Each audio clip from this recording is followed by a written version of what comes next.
So with Age of Triumph, I began covering the weekly vendor reset as well as the armor stats for the week, and a lot of folks were asking me, what does a 100% stat roll mean? And how do you find out what the stat rolls are on armor? I've also been asked, what is tier 12? These questions have been asked so much recently that I figured we'd cover the basics in this video. I'll also show you the easiest way to identify any potential tier 12 gear and setups that you have. So firstly, what do stat values actually mean for armor pieces? Well, the percentage that people refer to is how much of the potential stat roll a piece of gear has. So for example, I have 2 intellect discipline ghost shells right here. This amalgam shell has a 98% roll, and when we look at the stats we can see 25 intellect and 34 discipline when upgraded. If we compare that to a 100% roll, we can see that this one has 25 intellect and 35 discipline. This is of course based on the upgrades that I've selected, but no matter which armor piece you're looking at, the percentage represents how much of the maximum possible stat roll you have on that piece. The higher the stat roll, the more it will contribute to your overall intellect, discipline, and strength stats. But how can you find out this information? Well, there are a few ways to do this. I personally use Destiny Item Manager to manage my gear.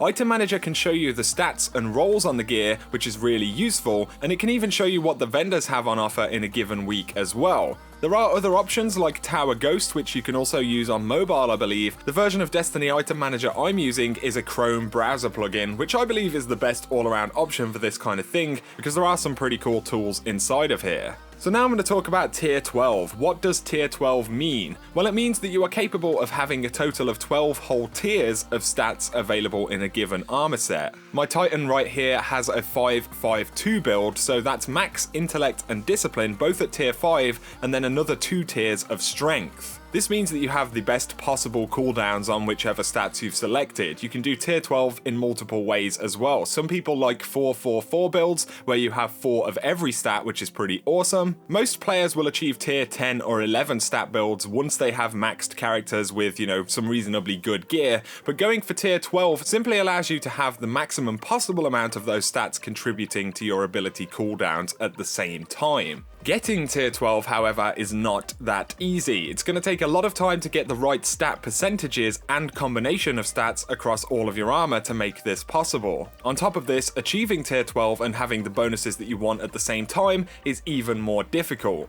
Either way, I'm going to show you guys the easiest possible way to work out if you have any tier 12 builds by using Destiny Item Manager. So Item Manager has a feature called the Loadout Builder right here, and you can use this to filter for pieces of gear which can be combined to get tier 12 in different formats. So I'm looking at my Titan right here, and I'm seeing if I can set up any 5-5-2 builds. You can search for other possibilities as well, like 4-4-4 or 5-2-5 builds. From searching for 5-5-2 builds out of my gear, you can see that Item Manager has suggested a combination of different pieces. So if I go ahead and hit equip on current character, Item Manager will move all of these gear pieces from the vault and onto that character, and now that I have those pieces, I can equip them. Of course, you need to make sure that the stat nodes at the very minimum are upgraded, and then if I take a look at Item Manager again, it will show me which stat upgrades I need on each piece of gear. So I need to select the discipline node on the helm, intellect on the gauntlets, discipline on the chest piece, strength on the boots, and discipline on the class item, with intellect on the artifact and then discipline on the ghost.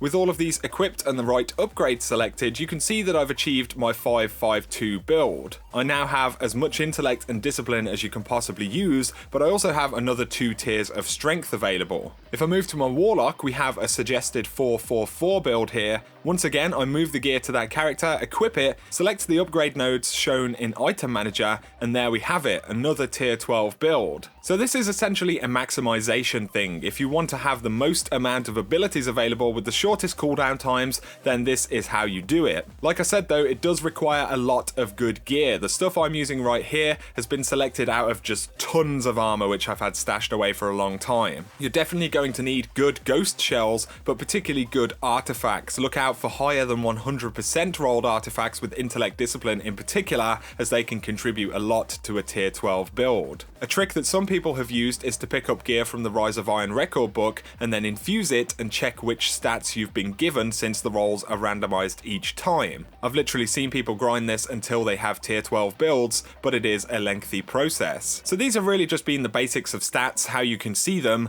and what tier 12 means, and how to potentially set it up if you have the right gear. In terms of how beneficial tier 12 is though, well, it certainly helps if you can take advantage of it, but between a tier 11 and tier 12 build, you're not going to see a massive difference. I think for a lot of people, it's just something to chase, you know, what's the most maxed out, well-built and powerful setup that I could possibly have? One of the big issues, as I said, is getting the stats and combinations of stats, which is difficult enough, but then trying to get the right perks on those armor pieces. I would say that having good bonuses, the right reload perks, the ammo carry bonuses that you need, are probably more important. It's better to have good bonuses on a tier 10 or 11 build than to have awful bonuses on a tier 12 build. But in terms of the work involved, this is true endgame kind of stuff. If you want to chase it though, I really hope this video has helped. So let me know down in the comments if you have any tier 12 builds, or if you're going to look into it and see if you can make any tier 12 builds. If you've enjoyed the video, a like is appreciated below, and if you're new to the channel, feel free to hit subscribe if you want to see a lot more Destiny content. But for now, you guys have an awesome day.